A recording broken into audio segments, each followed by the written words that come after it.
Olá, boa tarde. Tudo bem? Como estão? Como vocês estão hoje? Grande satisfação, grande alegria de estarmos aqui para mais uma segunda-feira, mais uma semana começando.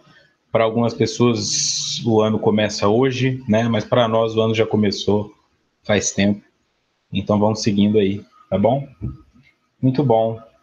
Eu gostaria só de aproveitar o começo para deixar um recado e agradecer a todos vocês, todas vocês que de alguma forma contribui na divulgação desses estudos, todos os estudos, algumas pessoas participam dos 4, algumas participam de 2, 1, não importa.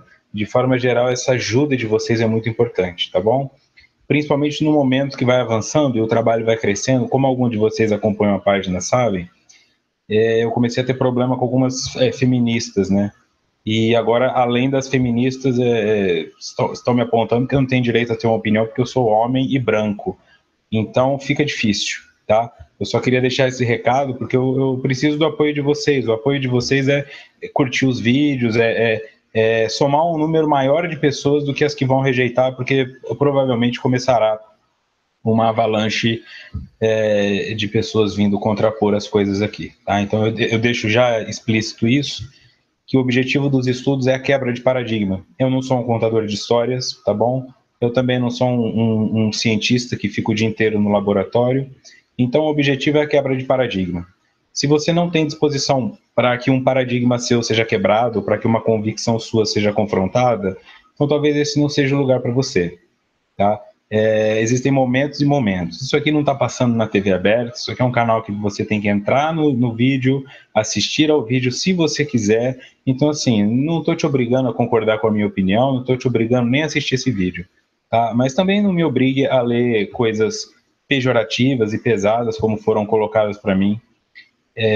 Toda vez que eu me manifesto em relação a algum tema que teoricamente é polêmico, o ataque não é baseado necessariamente na construção intelectual ou cognitiva, é um ataque pessoal. Você não sabe nada, você é burro, você é branco, você é homem, e etc, etc. Então, eu preciso desse apoio, como eu disse, o apoio de vocês é que o número de pessoas que apoiam o trabalho seja maior do que aquelas que não apoiam, tá bom? Porque isso gera um cansaço, isso gera um dispêndio de energia, e em dados momentos pode levar a desânimo. Afinal de contas, é muito complicado, né? Fazer um trabalho, construir um trabalho para uma pessoa pegar 30 segundos do vídeo e daí definir o que é o outro e divulgar para o outro e aí começar esses ataques bola de neve, tá bom? Eu não vou parar, não vou desistir disso aqui, vou continuar tecendo opiniões, vou continuar fazendo os estudos, tá? Se chegar um momento que eu não puder ter sua opinião falada, eu aprendo Libra. Se eu não conseguir aprender Libra, alguém vai falar por mim,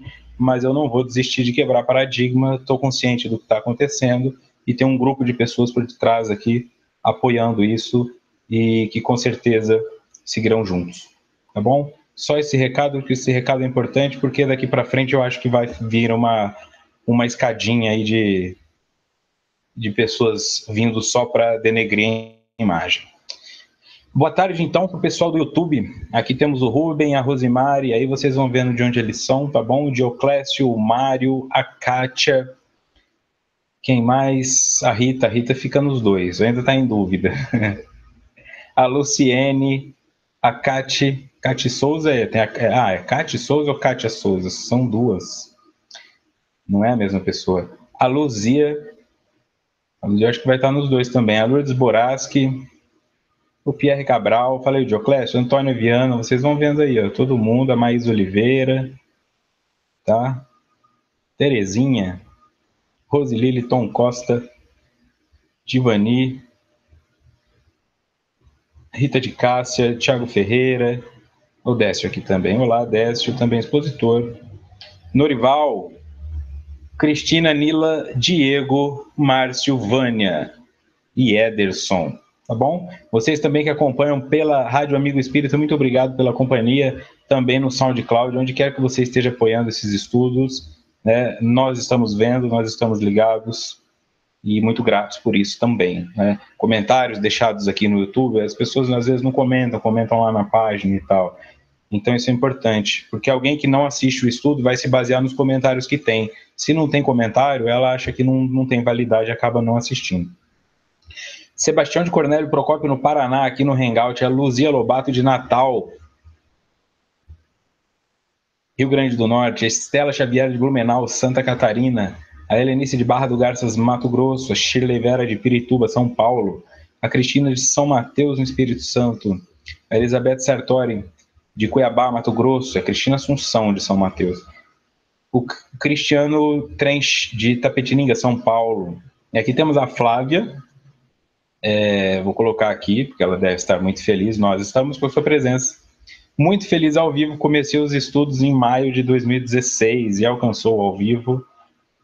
Disse que sente que já conhece todo mundo aqui do chat. Eu falei, vocês vão ficar famosos, e aí ficaram. A Kátia já conhecia todo mundo. Flávia Souza, de Limeira, São Paulo. Tá bom? Mara de Santiago também aqui no Chile. É isso. Hoje o estudo é comprido, tá? Tem bastante slide. Nós vamos terminar o tópico sobre transtorno de pânico. Então vamos em frente. Esse é o estudo da obra Autodescobrimento, uma busca interior, escrita por Divaldo Franco e Joana de Ângeles, realizado pela Rede Amigo Espírita. E eu sou Vitor Antenori Rossi, de São Paulo.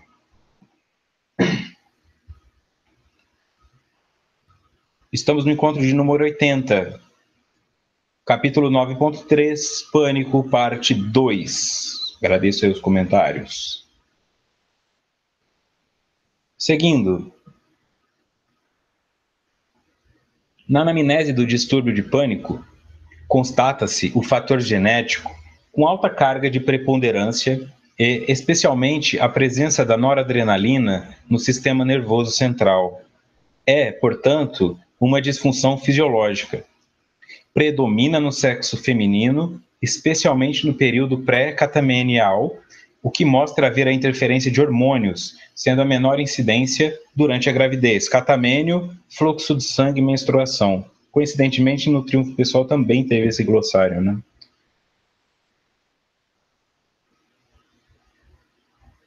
Legal. Na anamnese é entrevista, tá? Porque quando você vai a um médico pela primeira vez, um psicólogo pela primeira vez, e a pessoa faz aquele monte de perguntas dirigidas, aquilo é uma anamnese, tá? Então, na anamnese do transtorno do distúrbio de pânico, constata-se o fator genético com alta carga de preponderância e especialmente a presença da noradrenalina no sistema nervoso central. É, portanto, uma disfunção fisiológica. Não só, né? Não é... Por que a noradrenalina? Porque a noradrenalina vai ser responsável pelos movimentos de defesa do nosso organismo. Não a defesa celular, mas essa defesa de luta ou fuga.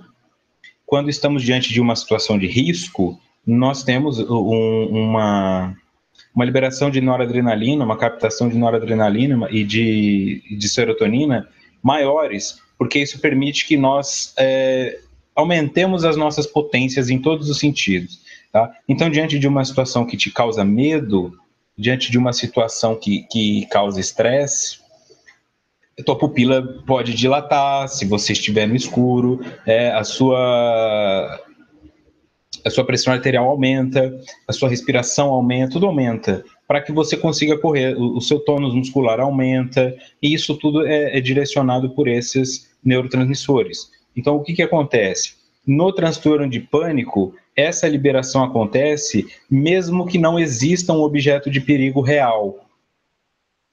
Então a pessoa fica com a sensação de que algo está para acontecer, mas não tem nada para acontecer. É uma sensação ilusória. Tá? Então, quer dizer, ela não está fingindo, ela não tem como controlar isso, existe a liberação do neurotransmissor no cérebro e isso causa essa sensação de que alguma coisa vai acontecer. Tá? Bruno chegou aqui também. Problemas com a net, só ouvindo aqui. Seja bem-vindo ao clube. O mundo é dos nets. Pena que a net não concorda com isso. Sem acesso? Vamos ver, o que será que está acontecendo? É, portanto, uma disfunção fisiológica. Predomina no sexo feminino, não é só no sexo feminino, é só uma predominância, especialmente no período pré-menstrual, o que mostra haver a interferência de hormônios, sendo menor a incidência durante a gravidez. Tá? São dados, assim, o que interessa isso para nós? Né, que não estamos lidando diretamente com a clínica médica da coisa, né, mas que só queremos ter uma informação para observar. Se você percebe que a sua menstruação mexe muito, porque você não precisa ter um ataque de pânico completo. Você pode começar a ter um problema relacionado ao hormônio de tristeza profunda, de melancolia, ou de repente medo, muita insegurança. E se você percebe que isso vai ficando cada vez maior, de repente é hora de ver se não. Porque a TPM ela é vista como, socialmente falando, normal, uma mulher que se vire. Tá com TPM tem que ir trabalhar, depois tá com cólica tem que ir trabalhar, se vira, não tem problema. Tá? Então, parece que dar seriedade a isso é frescura. Tá? Isso é uma cultura que foi instaurada assim, vai, se vira, como se o machismo predominante à época, né? Não só o machismo dos homens, mas o machismo presente nas mulheres, que foram ensinadas isso, que repetiram isso, porque tem muita mãe que ensina machismo para a filha desde pequena, não senta assim, senta igual uma menininha, né? Você tem que fazer isso porque menininha não faz isso e tal. É uma forma também de já aprisionar. Então, levando para o outro lado, a partir do momento que essa conexão se faz, que esse machismo está instalado, parece que não pode reclamar. E tem mulheres que não sentem nada na TPM, tem outras que não conseguem nem sair da cama, tem outras que parece que estão obsediadas, assim, tamanha fúria, raiva e a impaciência que eles tomam, mas é hormonal. E aí fica parecendo, tá usando isso ao seu favor e tal e tal. Então, a minha sugestão é, se você percebe que nesses períodos há alguma coisa muito fora do normal, você não precisa considerar isso normal. Não, a TPM, tudo pode acontecer porque é da TPM. Quebra essa noção aí. Tá? Existem formas hoje de tratar, de diminuir sintoma, de melhorar. Você não precisa ficar sofrendo com isso, porque sofre você, sofre teus filhos, sofre marido, sofre esposa, sofre todo mundo. Quando são duas mulheres na casa, então, imagina, né? Ainda mais se o ciclo sincronizar. Aí não há casamento que aguente. A Rita coloca, menopausa está mexendo muito com o meu emocional e físico. Pois é. Também tive contato com muitas mulheres que passaram por algumas, até mudaram completamente, assim. Se tornaram outras pessoas. A Erenice pergunta, será que esses transtornos ocorrem mais agora ou antigamente também tinha um grande número, só não era conhecido? Tinha grande número, o que não tinha era as divisões, né? Então, tudo que saía do normal era loucura. Então, ou você era louco ou você era são. Né? Se fosse fisiológico, é lepra, é isso, é peste, é não sei o quê. Mas tudo acontece. Claro que a sociedade atual, tirando essas questões hereditárias, tá? No que se refere a estresse, é uma sociedade muito mais estressada. Tá? Não dá para comparar o nível de estresse que essas pessoas viviam. Pessoas que viviam em época que não tinha luz elétrica, por exemplo. Quando a Helenice está falando aqui, eu estou pensando lá na época de Jesus, estou pensando mais atrás ainda em Sócrates, estou pensando longe, Egito. A pessoa que não tinha luz elétrica e tal, elas acabavam dormindo quando o sol se punha, levantavam quando o sol nascia. Então ela tinha um relógio biológico um pouco mais tolerável, né? Ela tinha um relógio biológico mais regulado. Hoje as pessoas ficam o dia inteiro na frente de computador, na frente de celular, vão deitar, olham no celular e tal, dormem 5, 6 horas por noite. Tá muito bagunçado. Então hoje é mais comum que isso realmente aconteça. Até porque os espíritos estão vindo mais moralizados, mais intelectualizados. Então nós temos uma noção maior dos erros que cometemos. Isso já gera uma tristeza, uma melancolia, um arrependimento que é inato. Eu já nasço com essa sensação de, vou ter que fazer de novo, eu não aguento mais falhar, eu não consigo mais, cadê a pessoa que eu amava me abandonou? Cada um na sua, tá? Então tem mais propensão, sim, que certos transtornos aconteçam hoje. Porém, se nós estamos falando de hereditariedade genética, como foi colocado aqui, onde começou essa genética? Essa genética pode ter começado lá no primeiro ser, por conta de alguma ruptura, por conta de algum funcionamento, irmão que se relacionou com irmã, e aí foi tendo aqueles problemas congênitos, e aquelas gerações que eram fechadas entre si, que familiar se relacionava com familiar, ali é que a genética foi se perturbando principalmente. Então, pode ser que esse bipolar ou esse transtorno de pânico que o indivíduo tem hoje já esteja há 6.000 anos nas gerações dele, né? Porque ninguém nasce de um ovo. Então, eu tenho um ancestral até o infinito. Até o primeiro ser que foi concebido na Terra, eu tenho ele como ancestral. Porque não tem como eu ter nascido de um momento X. Acabou a humanidade, começou de novo. Tá? Então, essas falhas genéticas que nós trazemos, elas podem estar vindo desde o começo dos tempos, e eu acredito principalmente por essas relações entre parentes que eram muito, muito comuns antigamente.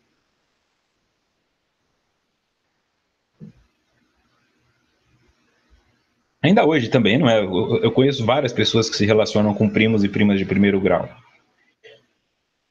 Certo? Então vamos lá. Nota do expositor.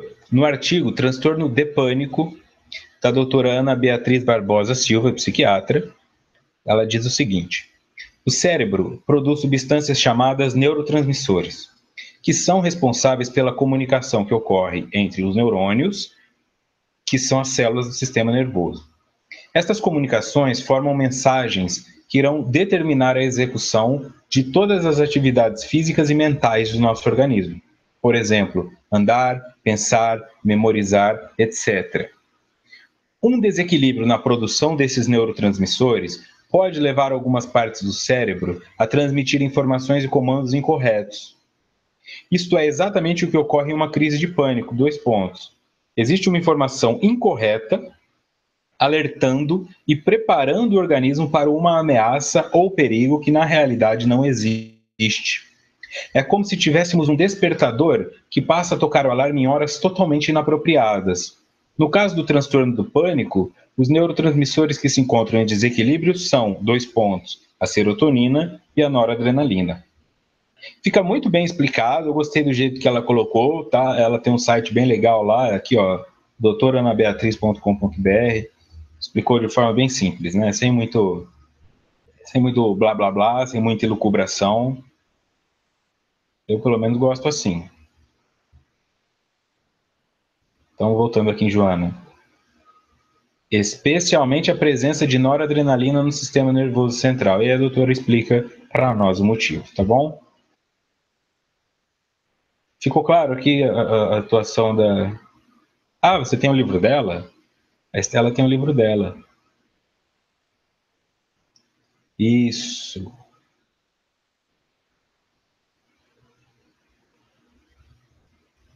Fulano sofre dos nervos, a Tânia coloca. Na minha época de infância eu ouvi a frase, fulano sofre dos nervos.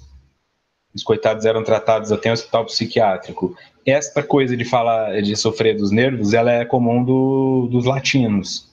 Tá? Lá no DSM-5, o Manual Diagnóstico de Transtornos Mentais da Associação Americana de Psiquiatria, eles colocam justamente isso, que aqui na América Latina é comum falar que é um problema de nervos, né? Era comum falar que era um problema de nervos. Então é muito isso mesmo. Por isso, quando uma pessoa fala comigo em clínica, um cliente fala para mim, eu fico muito nervoso quando acontece tal coisa, eu sempre pergunto, nervoso com raiva ou nervoso de angústia ou nervoso de sentimento, de ansiedade? Porque tem uma diferença muito grande, mas nós usamos a mesma palavra para designar as duas coisas. Olha, eu estou nervoso, hein? Ou então, ai, como eu estou nervoso. Tá? Então é bom separar isso aí também, ter muito claro. Se alguém te falar que está nervoso, devolve essa pergunta para a pessoa.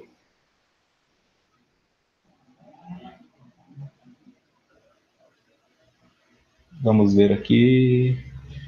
Marinalva chegando também, Urana Lemos, Gersimara, Eliane Cruz. A Eliane Cruz teve transtorno de pânico. Ó, eu tive transtorno de pânico durante mais de 2 décadas. Procurei vários médicos e terapeutas, mas não obtinha melhora porque os remédios me pioravam. É isso aí. É difícil, né? Tudo que é padronizado pela indústria farmacêutica, e não só por ela, tudo que é padronizado sempre tem um desvio padrão ali, né? Sempre tem aquele pessoal fora da curva. O que quer que seja, você vai comprar um tênis, mas aí o teu pé é alto em cima, o teu pé é largo embaixo. Então, remédio é a mesma coisa. Para algumas pessoas, o diazepam põe para dormir, outras parece que tomou uma injeção de cafeína. Então, por que eu falo isso? Porque nem sempre deixa eu ser mais claro. Agora tem que pisar um pouco em casca de ovo aqui. Imagine que você está num restaurante e aí você faz o pedido, o garçom vai lá, anota o seu pedido, leva para a cozinha e a cozinha manda o pedido errado. E aí o indivíduo grita com o garçom.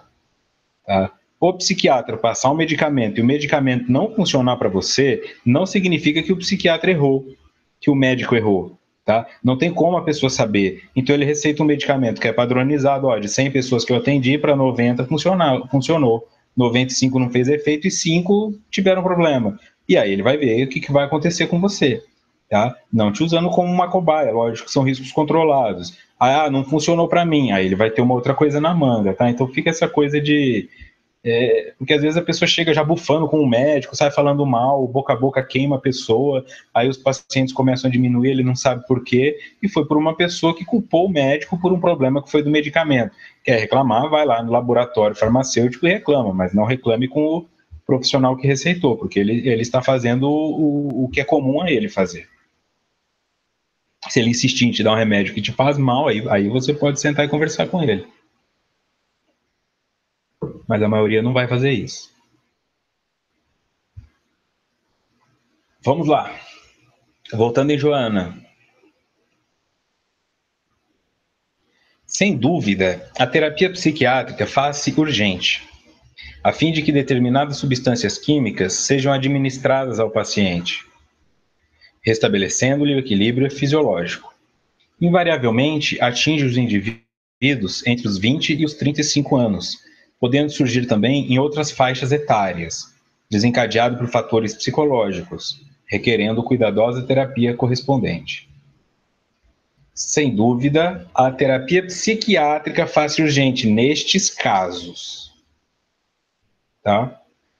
A fim de que determinadas substâncias químicas sejam administradas ao paciente, restabelecendo-lhe o equilíbrio fisiológico. Porque se se trata de noradrenalina sendo liberada no momento errado, existem remédios que vão fazer isso. O remédio é um agonista, o remédio é um antagonista, ele favorece a liberação, ele favorece a recaptação, ele favorece que não haja recaptação. Cada remédio vai atuar de uma forma e é aí que entra a capacidade do profissional que irá lhe atender. Ele sabe como fazer esse controle e a quantidade exata baseado na situação, no seu peso corporal e tudo mais. Tá? A Elizabeth coloca aqui, para mim, antialérgico funciona ao contrário. Tem isso aí. Existe, eu não sei em que país não sei nem se é aqui no Brasil, mas tinha um profissional tatuador que ele estava tatuando gratuitamente no braço das pessoas que tinham alergia ou tinham essa coisa de o remédio funcionar contrário. Ele tatuava aqui, ó, alérgico a... Aí ele escrevia o nome dos remédios que era alérgico, que não precisava, caso a pessoa sofreu um acidente, lá no pronto-socorro não darem o medicamento errado. Então, quer dizer, acontece. Não tem como a indústria farmacêutica fazer um remédio especificamente para você. Tá? É o que a homeopatia tenta. Que seja especificamente para a sua situação com a combinação exata. Mas a alopatia não tem como fazer isso, porque é uma indústria com linha de produção, né? Não dá para ficar pensando no Vitor, na Elizabeth e na Estela.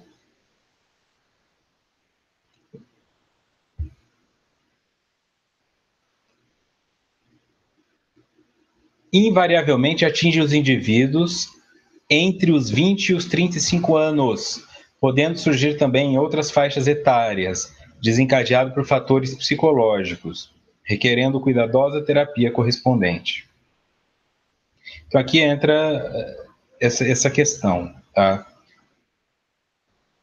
Entre 20 e 35 anos, podendo também surgir em outras faixas etárias. Então significa, é o que eu disse, se 1% de chance de uma pessoa de 90 anos ter isso, Então, tanto faz, porque se você for essa pessoa, você vai ter ponto final, tá? Nos serve o dado estatístico para isso, tá? Mas se o dobro é de população feminina, que acomete muito mais o feminino, então aí você já vai ter uma noção. Se você não está nessa faixa etária, entre 20 e 35 anos, segundo Joana, você tem menos chance, mas tem chance.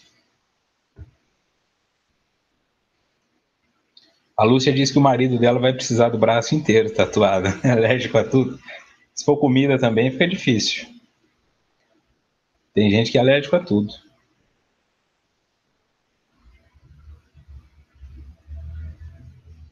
Vamos lá.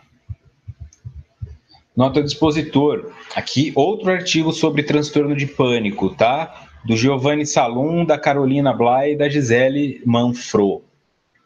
Não existem dados com a amostra representativa da população brasileira. Um estudo realizado na cidade de São Paulo encontrou uma prevalência de 1,6% para o transtorno de pânico ao longo da vida e de 1% em um ano. Não parece haver uma variação na prevalência ao redor do mundo, mas isso não se pode afirmar ao certo em função das diferentes abordagens metodológicas dos diversos estudos. Então, essa informação de Joana, ela está certa, mas ela não está tão certa. Nós temos que lembrar que esse livro Autodescobrimento foi escrito nos anos 70. Tem uma atualização ou outra, mas evolui muito, né? Um campo científico, de um dia para o outro, a informação pode não valer mais nada. Continuando no nota do expositor, o transtorno de pânico é cerca de 2 vezes mais comum em mulheres e geralmente inicia no final da adolescência ou no início da vida adulta, com média de aparecimento entre os 20 e 30 anos. Vejam, Joana colocou 35. Raramente há casos de aparecimento na infância. A comorbidade psiquiátrica é regra. O que é comorbidade? Quando uma doença puxa a outra. A comorbidade psiquiátrica é regra no transtorno de pânico e não exceção. Quase 100% dos pacientes com transtorno do pânico com agorafobia e cerca de 83% dos pacientes com transtorno de pânico sem agorafobia apresentam ao menos uma comorbidade psiquiátrica. Considerando o transtorno de pânico com agorafobia, 95% tem ao menos algum outro transtorno de ansiedade. 64% tem ao menos um transtorno de humor. 63% tem algum transtorno de controle de impulsos e 31% apresentam um quadro de abuso ou dependência de álcool e drogas. Essa informação é importantíssima, porque a comorbidade é isso. Então, às vezes o indivíduo chega numa clínica porque ele está usando álcool e drogas, mas a dependência química desenvolvida aí é uma comorbidade do seu transtorno de pânico, que também pode ser transtorno de humor, que também pode ser transtorno de ansiedade, tá bom? Então, quase 100% dos casos. Por isso que eles colocam, é regra e não exceção. Tem um transtorno de pânico, provavelmente vai desenvolver algum outro. Agora, a fobia, como foi colocado ali, o pânico, a fobia, é difícil. Eu gostaria de ter uma forma mais fácil, e eu vou explicar por quê. Quando nós falamos agorafobia, né, ou acrofobia, que é o medo da altura, agorafobia, que é o medo de estar em locais abertos, mas com muitas pessoas. Você tem a claustrofobia, que é o medo de estar em um local fechado, e a agorafobia, que é o medo de estar em um local aberto. Então, imagina que você está lá assistindo um show, num estádio, tá tudo aberto, aquele monte de gente, mas você não consegue, porque isso te gera ansiedade. Isso seria uma agorafobia, tá? Locais com muita gente, com muita aglomeração, uma praia, o que quer que seja. Quando nós falamos agorafobia, acrofobia, nós estamos associando que é uma fobia, portanto é um transtorno psicológico que precisa ser tratado, e o indivíduo não é culpado por isso. Tá? Então eu não gosto dessa terminologia, porque nós usamos ela também para homofobia. Tá? A homofobia é o indivíduo que rejeita a pessoa, o relacionamento de pessoas do mesmo sexo, que rejeita o igual. Mas se nós usamos fobia, então, na prática, o homofóbico não tem que ser condenado, ele tem que ser tratado, ele é doente, mas nós sabemos que não é assim. Tá? Então, por isso que eu tomo muito cuidado. Eu já tentei questionar isso, mas a pessoa ficou não sei o que, falei com uma pessoa bam, bam, bam da história, ela gaguejou, não me respondeu nada, tá? Eu acho que a psicologia tinha que rever e a psiquiatria esses conceitos, tá? Fica aqui só você que está estudando, começando, começa a questionar seus professores. Ou muda o nome de um ou muda o nome do outro, porque se a agorafobia é um transtorno de ansiedade e a homofobia é uma escolha do indivíduo, por que o homofóbico é visto como tem que ser excluído da sociedade e o agorafóbico é visto como doente? Então, se você apresenta quadro de pânico e de repente desenvolveu algum outro transtorno de ansiedade, transtorno de humor, transtorno de ansiedade generalizado, ciclotimia, distimia, depressão, bipolaridade, abuso de substância, talvez seja só o processo de uma bola de neve. Em outras palavras, se você trata o transtorno de pânico, você tem grande chance da remissão deste transtorno comórbido. Tá? E se você, por exemplo, tem uma comorbidade do pânico, que é o abuso de substância, e aí você trata o abuso de substância, mas não trata o pânico, isso depois pode virar um transtorno de ansiedade generalizada. Essa é a lição aqui. O transtorno de pânico, em quase 100% dos casos, levará o indivíduo a desenvolver outro transtorno. Então não adianta ficar tratando esses transtornos, porque eles são o braço, os galhos da árvore. Tem que ir na raiz, e a raiz é o transtorno de pânico neste caso. Lembra que nós falamos? A pessoa desenvolve ansiedade de sair, de ter medo das pessoas, fobia social, esquiva social, cada um vai desenvolver alguma coisa, tá? Porque é difícil lidar com o pânico. A Eliane está contando da experiência dela aqui no chat desde o começo. Eu não tinha noção de nada, simplesmente começava a passar mal e não entendia a razão. Porque não tem razão.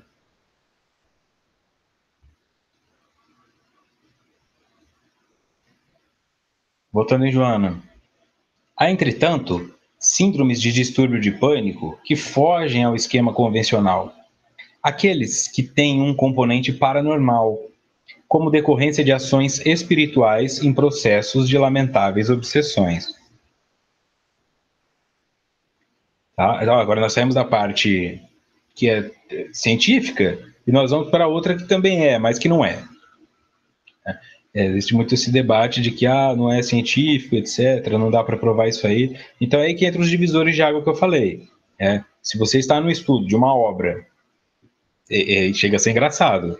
A obra, teoricamente, foi escrita por um médium sob a influência de um espírito desencarnado. Aí a pessoa acompanha o estudo, e aí ela vem falar que não acredita no estudo. Não acredito em espiritismo. Então não estude Joana de Ângeles. Não tem como estudar Joana de Ângeles e não acreditar no espiritismo.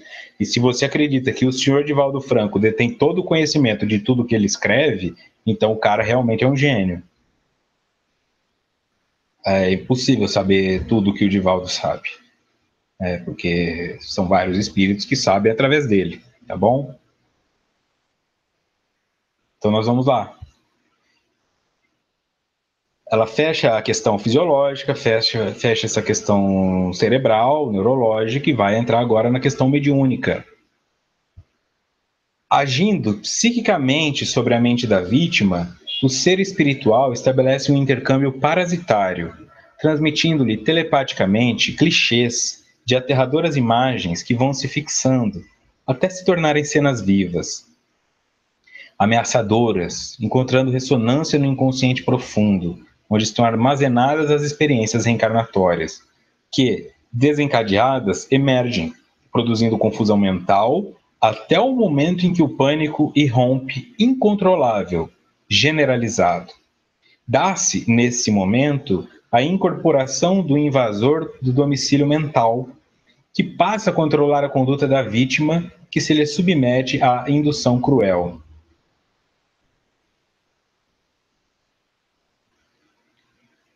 Tá? Vamos lá entrar nessa parte da influência mental, né? Da influência mediúnica, porque o mediúnico é mental. É isso aí. Vitor, eu não gosto de ficar na ponta quando estou com algumas pessoas, e sim entre elas. Não é maravilha, porque eu só fico na ponta. Se me colocar no meio, eu levanto. Tem pessoas que só conseguem sentar assim. Senta na porta, tem uma saída ali e tal, ela vai estrategicamente. Se não tiver, ela não consegue. Fica pensando. Clichês mentais.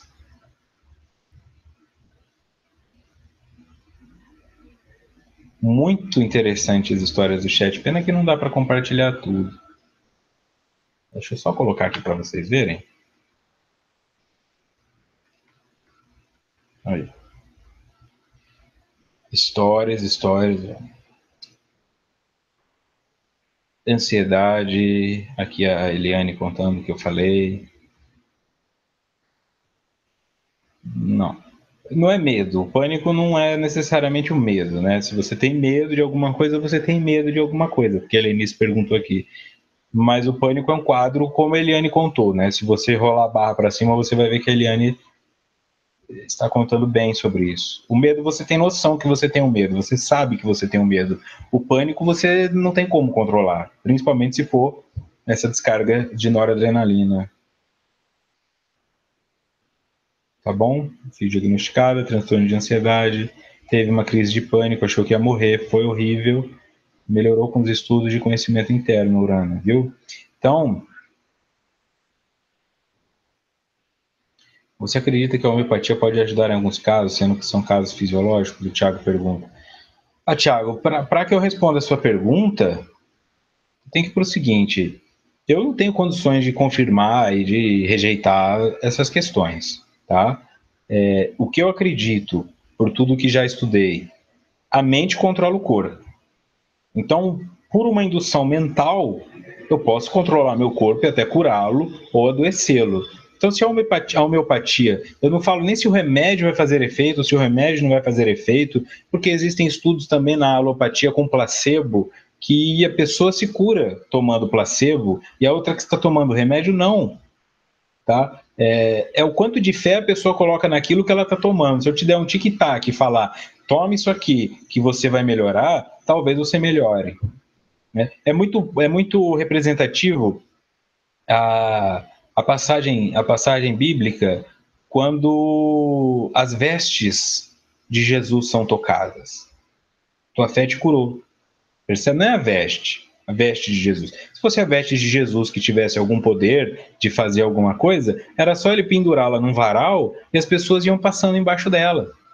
Mas o esforço que a pessoa empreendeu de ir em direção a ele, porque já estava desesperada na sua patologia, na sua dor, e pelo menos tocar as vestes dele, acreditando que naquele movimento ela se curaria, ela se curou pela fé, não pelas vestes. Então, por isso que eu digo, funciona ou não funciona? Depende do quanto o indivíduo põe de fé em tudo que ele faz. Se não colocar fé, não vai funcionar. Tá? Eu não digo que não vai ter efeito, vai ter efeito. Eu vou tomar um diazepam sem fé que eu não vou dormir. Vou dormir, não é disso que eu estou falando, tá?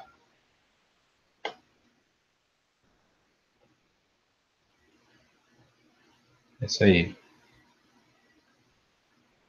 Agindo psiquicamente sobre a mente da vítima, o ser espiritual estabelece um intercâmbio parasitário. Aqui nós estamos falando de outro espírito, um obsessor, transmitindo-lhe telepaticamente clichês de aterradoras imagens que vão se fixando até se tornarem cenas vivas, ameaçadoras, encontrando ressonância no inconsciente profundo, onde estão armazenadas as experiências reencarnatórias, que, desencadeadas, emergem, produzindo confusão mental até o momento em que o pânico irrompe incontrolável, generalizado.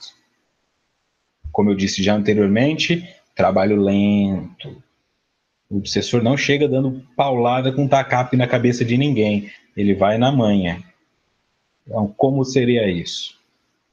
Eu vou dar um exemplo pessoal.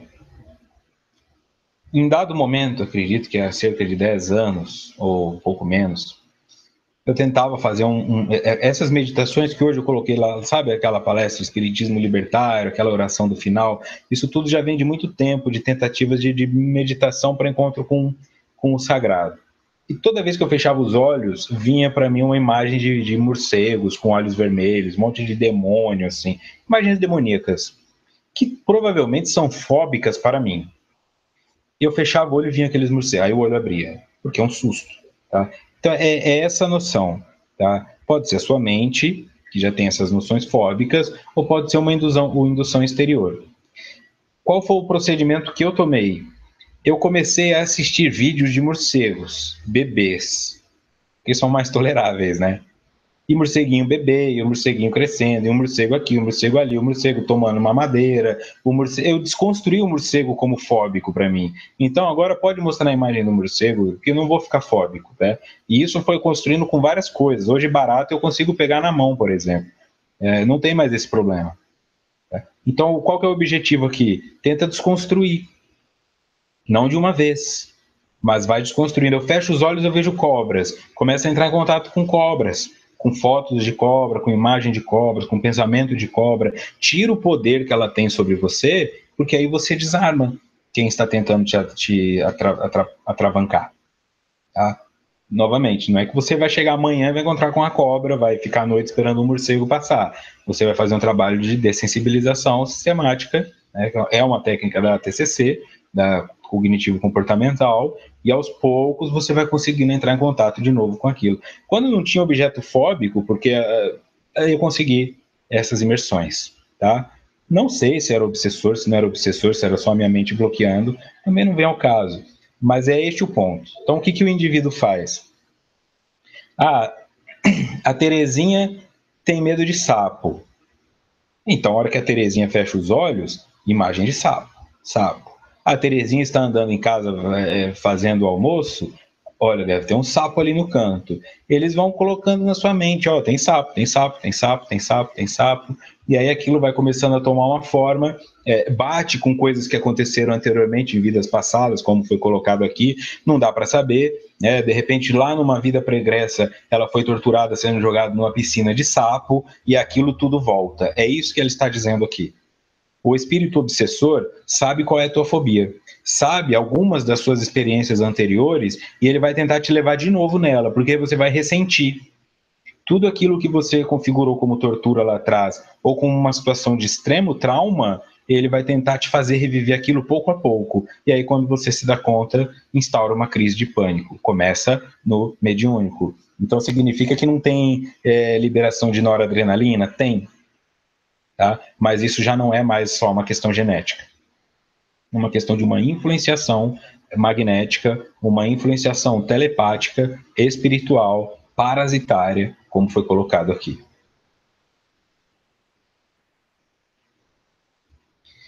Nem foto eu vejo foto de cobra. E esse ser estranho me aparece sempre que algo estranho vai acontecer, diz a Tânia. É isso mesmo. A Lúcia vai ter que ver filhote de tubarão. É isso. Eu perdi o medo das baratas, mas pegar na mão ainda não. Aff, Vitor. É só barata. Onde elas passam é que é o problema. Elas por si só são só bichinhos. Eu me lembro de um programa que eu assisti onde o indivíduo fazia dessensibilização. A mulher tinha fobia de água, porque ela achava que se ela entrasse na água, os tubarões iam pegá-la. E a pessoa foi levando ela perto do rio, só perto do rio, ficar sentada lá, ouvindo barulho, e começou a colocar coisas de rio dentro do quarto dela. Não sei se alguém mais viu isso. Aí imagens de tubarão, mais menos sensíveis, né, bonitinhos e tal, até que ela conseguiu, depois de muito tempo, entrar na água até a canela e aquilo foi uma vitória para ela. Segundo os relatos, depois ela teve uma recaída e voltou a não conseguir, mas houve um avanço enquanto ela estava em tratamento. Depois que ela ficou por conta própria e parou o tratamento, ela regrediu e não conseguia mais entrar em piscina. E nem em rio. Como diz a Rita aqui, ó, tenho pânico com água. É uma dica, né? Não vai resolver o problema. Eu vou ter que pensar em baratas, diz a Kátia. Se não, imagina, barata entra correndo na sua casa, você fica refém, não consegue nem ir na cozinha. Tá? Lembra disso. O animal, ele tem também uma noção de histórica, onde o ser humano é nocivo para ele, né? Se eu nascesse barata, eu ia morrer de medo de ser humano, porque o ser humano me viu, mata. Ser humano viu barata mata, ser humano viu rato mata. Isso assim é cultural por esses indivíduos. Lógico que eles não têm o intelecto, tá? Mas eles nos veem como predadores, natural. Você não vê uma barata passando tranquilamente no meio da sua sala, ela vai sempre pelos cantos. E o rato é a mesma coisa. Porque eles aprenderam que se não for assim, com os seres humanos, eles vão se dar mal. Então, qual que é o trabalho aqui? É compreender que essa sujeira que eu projeto na barata e no rato, ela na verdade é minha. A barata não é suja, ela é suja porque ela anda no esgoto. Mas o esgoto não é uma criação do materialismo humano? No mundo de espíritos etéreos existe esgoto? Então o esgoto é para onde vai o que sobra do nosso materialismo, da nossa alimentação ainda material, de comida, do nosso corpo físico. Então a barata não tem culpa. Quer dizer, se não houvesse esgoto, se não houvesse estes excrementos produzidos pelo materialismo onde ainda estamos, a barata não andaria em nenhum lugar nojento e aí eu não precisaria ter nojo dela, tá bom? Então é simples assim. O que eu tenho nojo é que ela me traz de volta algo que eu não quero, mas é meu. Então ela não tem culpa. Para mim funcionou e hoje eu consigo pegar na mão.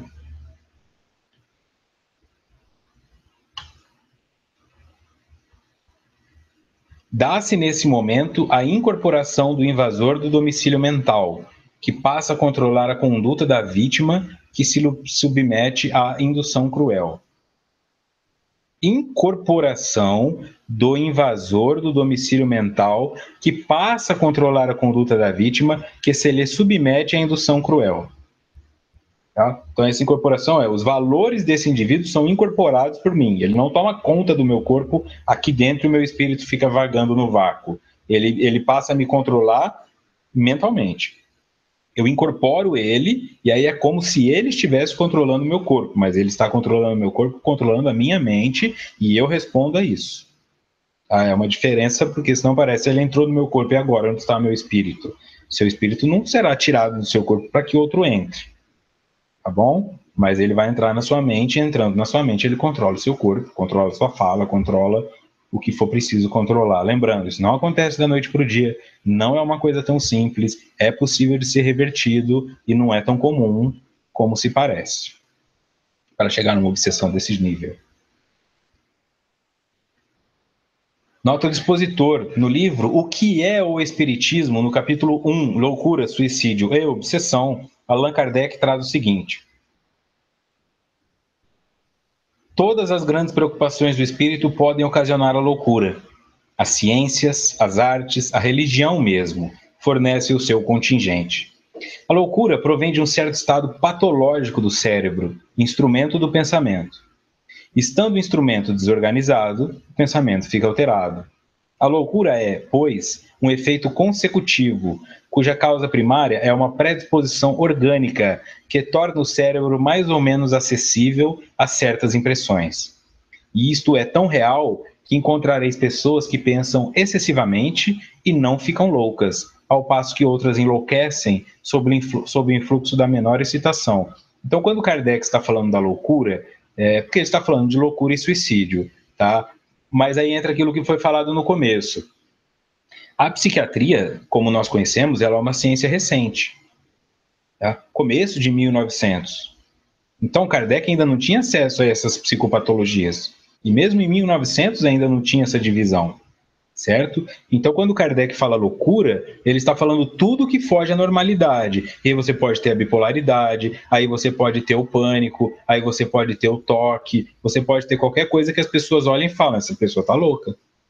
Está girando a chave 30 vezes aí, ó. Tá lavando a mão infinitamente, não consegue sair da cama, tá falando que vai se matar, tá bom?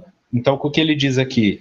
Ah, mas eu fiquei assim porque o ataque era da igreja e dos teóricos. O espiritismo está deixando as pessoas loucas. Existe uma loucura que é uma loucura em razão do espiritismo. E ele falou, não, senhor.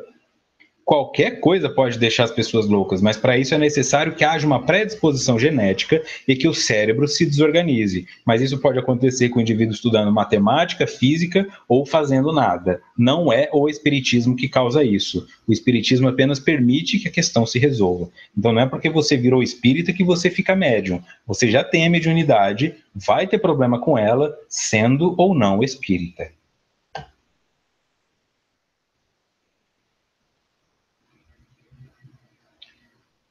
Eu volto aqui por isso, ó.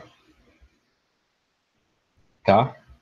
Então, quando a Joana coloca que pode haver uma incorporação, aqui está sendo dito. Se for uma loucura orgânica, é o teu cérebro. Tá? Mas, da mesma maneira, tem que haver uma predisposição para que haja uma obsessão. E essa predisposição não é orgânica, essa predisposição ela é moral. Você deve e terá que pagar. Você deixou coisas mal resolvidas, você fez inimigos, você sacaneou, passou para trás, iludiu, mentiu, e agora está acontecendo isso. Então, eu fiz tudo certinho, não criei inimigos, eu vou ter um obsessor? Muito provavelmente não, porque a tua base estrutural ela é muito forte. Você tem espíritos bons ao teu redor, eles não permitem que esses cheguem. Então funciona para os dois lados isso aí, tá? E continuando em Kardec, não confundamos a loucura patológica com a obsessão. Esta não provém de lesão alguma cerebral, mas da subjugação que espíritos malévolos exercem sobre certos indivíduos e que, muitas vezes, têm as aparências da loucura propriamente dita. Esta afecção, muito frequente, é independente de qualquer crença no espiritismo e existiu em todos os tempos. Neste caso, a medicação comum é impotente e mesmo prejudicial. Se for uma obsessão, remédio não trata. É isso que Kardec está dizendo. E isso acontece desde quando? Existiu em todos os tempos, já respondendo a pergunta que foi feita no começo. É tudo aqui. Só procurando que as respostas aparecem, né? Nós tropeçamos nelas. Tá? Kardec diferencia loucura patológica com obsessão. Então, não se trata de um transtorno de pânico patológico em razão de um problema orgânico. Se trata de um transtorno de pânico de imagens mentais que são carregadas, as quais eu aceito, incorporo, passam a fazer parte da minha mente, e aí eu acho que alguém está entrando em casa, tem um ladrão aqui, eu vou morrer, vai sair um bicho dali, vai me comer, porque essa imagem está na minha cabeça e ela se tornou verdade de tanto ser repetida. Tá? Nesse caso, então, o remédio não vai atuar, e nesse caso também significa que eu posso me curar definitivamente. Diferente do crônico cerebral, onde eu posso ter novos transtornos de pânico ao longo da vida, eu tendo transtorno de pânico, eu posso ter crises de pânico ao longo da minha vida inteira. Quando se trata de obsessão, a obsessão sendo curada, não haverá remissão, não haverá novo quadro. Haverá remissão dos sintomas e não haverá um novo quadro, a não ser que surja outra obsessão. Isso fica bem claro. Quando é neurológico, que é hereditário, e aconteceu, a pessoa se trata, pode ficar 2, 3, 10 anos sem sintoma, mas eventualmente poderá ter de novo. Quando é obsessão, tratada a obsessão e a pessoa mudando seus hábitos, não haverá reincidência.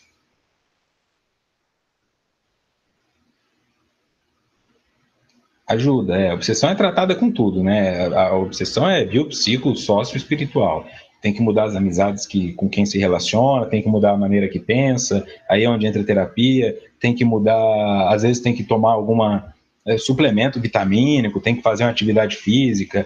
Então, a obsessão pode ser tratada com fisioterapeuta, personal trainer, professor de educação física, pode ser tratada com médico, fluidoterapia. Quanto mais a pessoa falar, não, peraí, eu vou ressignificar toda a minha vida e vou fazer coisas diferentes, melhor. Não adianta tratar a obsessão porque pegou um obsessor lá no boteco e depois de tratado voltar para o boteco. Infelizmente é isso. Tá? Não tem outro jeito de falar. Ou muda ou muda. Foi a Estela que perguntou isso. Vamos lá.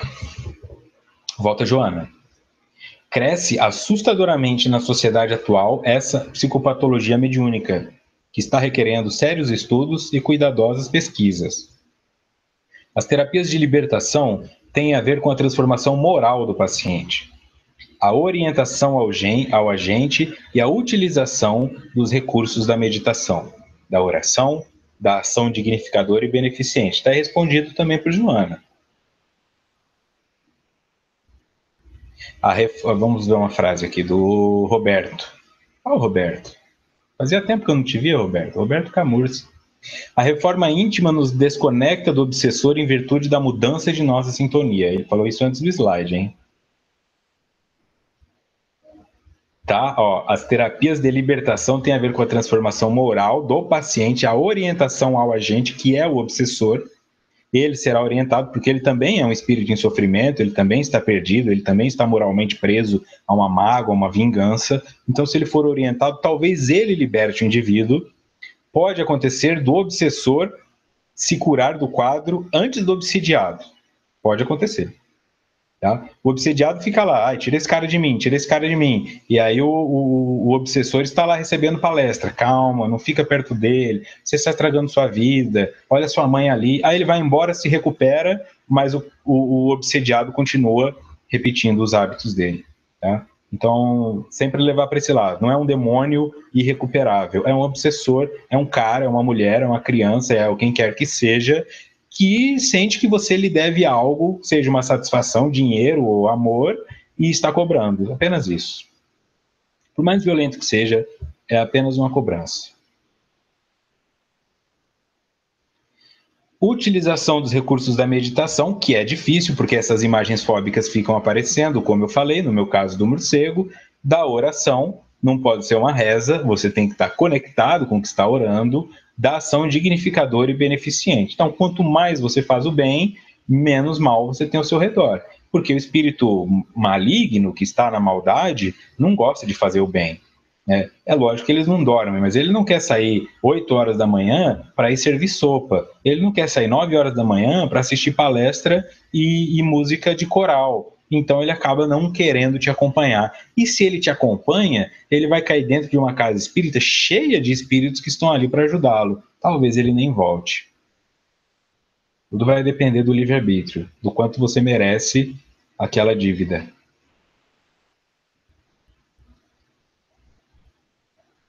Quando a ingerência psíquica do agressor se faz prolongada, somatiza distúrbios fisiológicos que eliminam noradrenalina no sistema nervoso central do enfermo, requerendo concomitantemente a terapia especializada já referida. Eliminam no, tá bom? E não do. Ingerência psíquica do agressor se faz prolongada. Se a obsessão durar muito, a coisa vai ficar pior do que já é. Tá? E aí você pode ter esse pânico que fica nessa liberação constante de noradrenalina, isso vai gerar uma exaustão, pode gerar algum mecanismo de homeostase que reduza essa liberação, e nessa liberação o indivíduo vai ter a apatia, vai ter depressão, vai ter esses outros transtornos comórbidos, como já foi falado, mesmo não sendo fisiológico. Porque o cérebro dele entra em pânico, não aguento mais ficar liberando noradrenalina, vamos controlar isso aqui. Aí para de liberar, controla a liberação. No que controla, entra em falta. Entrando em falta, vai para o sentido oposto. Então, ao invés de ter energia e medo de sensação, eu passo a não ter nada, eu vou tendo uma apatia, e essa apatia pode levar à depressão. E a depressão, com um obsessor na cabeça, nós sabemos que pode levar ao suicídio.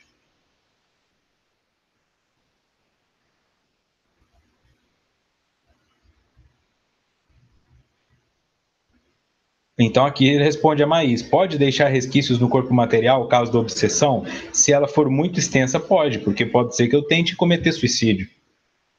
Pode ser que eu pule de uma ponte e quebre a coluna, pode ser que eu quebre um braço, pode ser que eu faça um corte e fique com uma cicatriz, pode ser que eu gere alguma disfunção tão grande no meu aparelho psíquico que ele não consiga se regenerar com tanta facilidade. Então pode acontecer sim, vai depender da intensidade e da duração.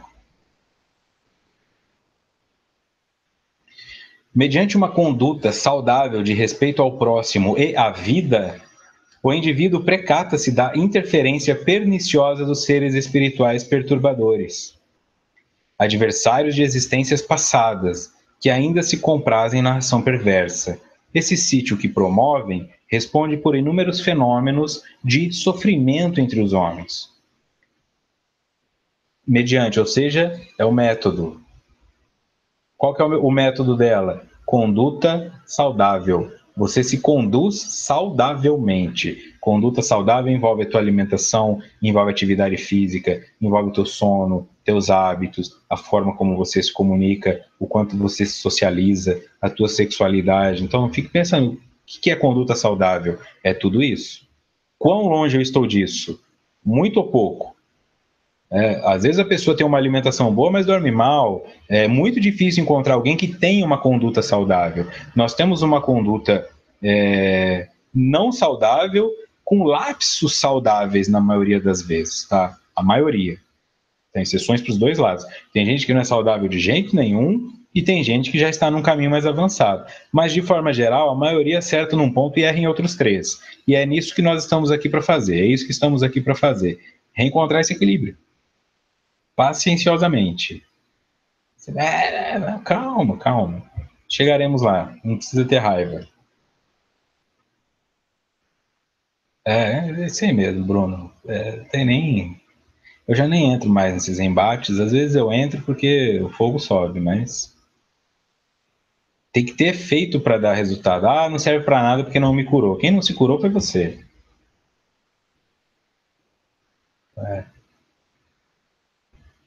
Esse sítio que promovem responde por inúmeros fenômenos de sofrimento entre os homens.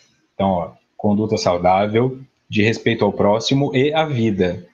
O indivíduo precata-se da interferência perniciosa dos seres espirituais perturbadores. Como eu disse antes, adversários de existências passadas que ainda se comprazem na ação perversa. Esse sítio que promovem responde por inúmeros fenômenos de sofrimento entre os homens. Cabe só a mim. Não sendo a morte do soma o aniquilamento da vida, a essência que o vitaliza, o eu profundo, prossegue com suas conquistas e limitações, grandezas e misérias. Como o intercâmbio decorre das afinidades morais e psíquicas, fácil é constatarem-se as ocorrências que se banalizam. Não sendo a morte do soma o aniquilamento da vida, o eu profundo, o self, o espírito, prossegue com suas conquistas e limitações, grandezas e misérias, e aí se inclui sua fobia.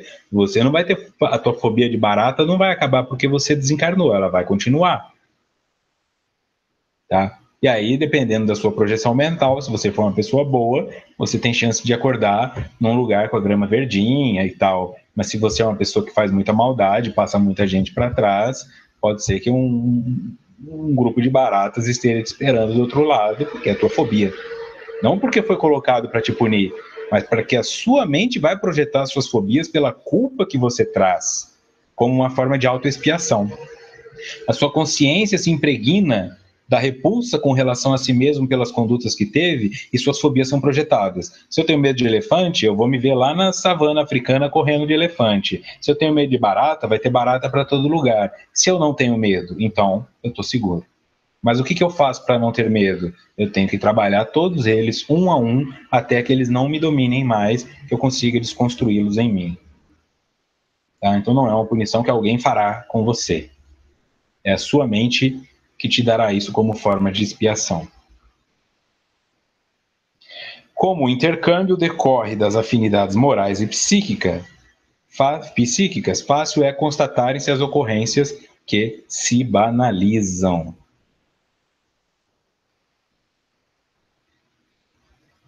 Quer dizer, o que atrai o indivíduo a mim e o que me atrai a mim, ao que eu virei a ser, são as minhas afinidades, tanto do obsessor quanto da minha próxima encarnação, da família que eu vou nascer, das provas que eu tenho que passar.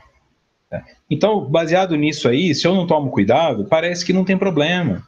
Não tem problema, eu saio de vez em quando para atrair meu marido e vou lá no motel que tá cheio de espírito pervertido sexualmente, colado nas paredes, observando os outros terem relação. Tem isso. Não é uma coisa tão simples. Eu vou entrar num bar lá que só tem o dono do bar para tomar uma cerveja, tá cheio de espírito alcoolista que tá ali querendo tomar um copo também. Então não é assim. Se você não modifica o seu comportamento, lembrando, não estou aqui dizendo, não, tome cerveja, não vá para o motel, mas tenha essa consciência de que se você for da maneira correta, é muito menos chance de você ter problema. Tá? Você está indo lá, eu sou casado, eu estou indo num motel com a minha esposa celebrar o aniversário, tem todo um envolvimento amoroso acontecendo. Agora, eu sou casado, eu estou saindo com a minha amante para fazer isso escondido, já está na sombra, e estando na sombra, todo gato é pardo. Você é só mais um lá no meio. Não tem proteção. Tua consciência te entrega, né?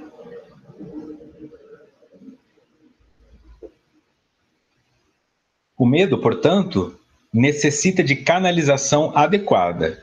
E o distúrbio do pânico, examinada sua gênese, merece os cuidados competentes, sendo passíveis de recuperação ambos os fenômenos psicológicos viciosos a que o indivíduo se adapta, mesmo sofrendo.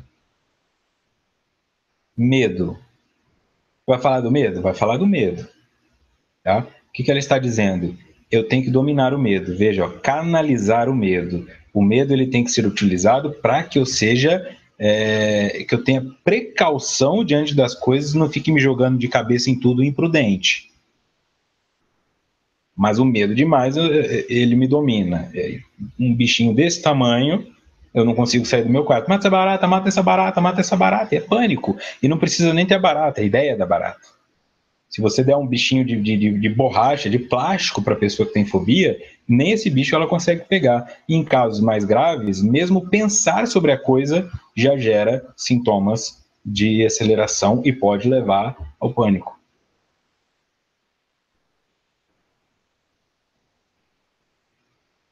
Por isso que no próximo encontro, começaremos a falar no capítulo 9.4, O Medo da Morte, parte 1.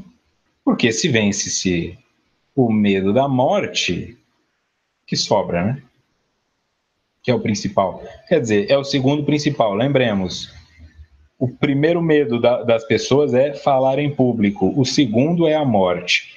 Então nós vamos... É por isso que eu insisto toda hora aqui de vai fazer palestra, toma coragem, fala no espelho e tal. Não é só porque eu quero criar uma legião de palestrantes espíritas ou católicos ou ateus, o que quer que seja, mas é porque eu sei que esse é um dos principais medos, o principal medo da sociedade. Então, se você conseguir vencê-lo, depois é só a morte que tem para vencer. E aí, vencendo a morte, não tem mais nada para vencer. O que é uma baratinha para quem venceu a morte, não é mesmo, Mara Regina?